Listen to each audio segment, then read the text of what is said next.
In a pre-recorded video released just shortly after his impeachment, Donald Trump has condemned the deadly riot that ravaged the U.S. Capitol on the 6th of January.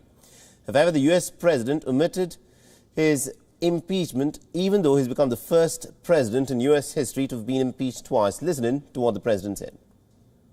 My fellow Americans, I want to speak to you tonight about the troubling events of the past week. As I have said, the incursion of the U.S. Capitol struck at the very heart of our republic. It angered and appalled millions of Americans across the political spectrum. I want to be very clear. I unequivocally condemn the violence that we saw last week.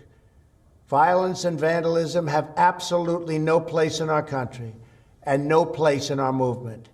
Making America great again has always been about defending the rule of law, supporting the men and women of law enforcement, and upholding our nation's most sacred traditions and values.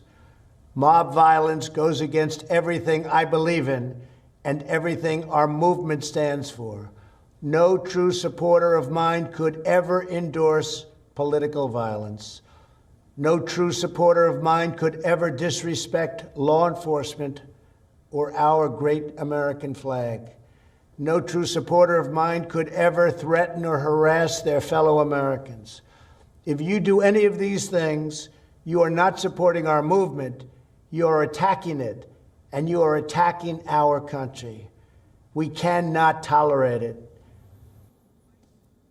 All right, so this, of course, was the video-recorded message that was put out by President Donald Trump, who's on his way out after he was impeached for a second time. Jagriti, I want you to weigh in on this. The president now has come forward and said that violence and vandalism is not a part of his movement. But what is interesting is that in that statement that he released after his impeachment, he has not mentioned his impeachment at all.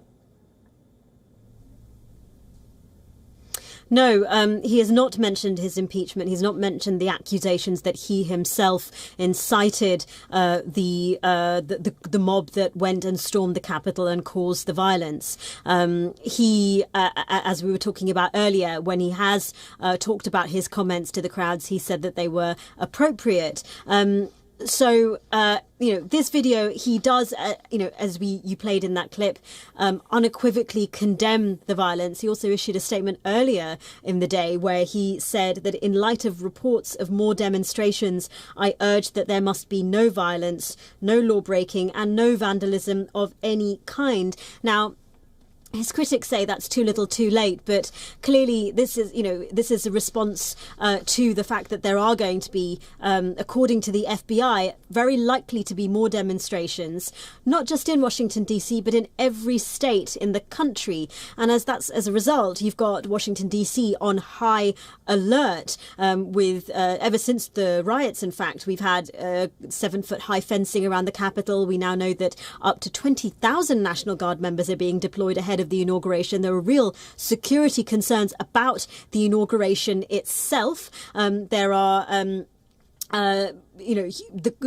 leaders of the Washington, D.C. and the neighbouring states are telling people not to come into Washington, D.C. for the inauguration, not just because of coronavirus, but because of security concerns. Right. So, this is a huge worry. And the president there clearly condemning the violence. But also, as one journalist at the New York Times, eminent journalist Maggie Haberman, was suggesting that this plea and that those comments in that video could be directed towards Mitch McConnell, Senate Majority Leader, to show that he is, moving with responding to those criticisms. He is telling people to forego violence. Lots